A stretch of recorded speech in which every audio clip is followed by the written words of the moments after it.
everyone! In this quick tutorial I will show you how to add an overlay to your photo using PhotoDirector. Here we will add butterflies, so open the app, tap Edit, choose your image you would like to work on and then go to Effects.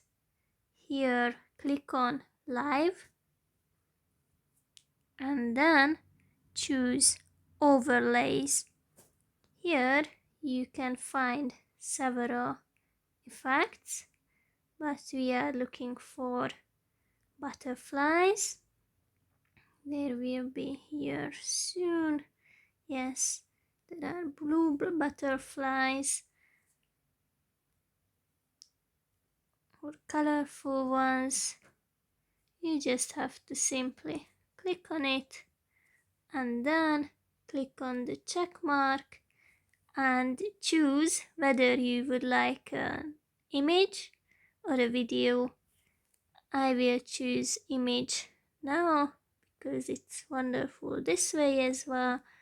And do not forget to save your file. Thank you for your kind attention.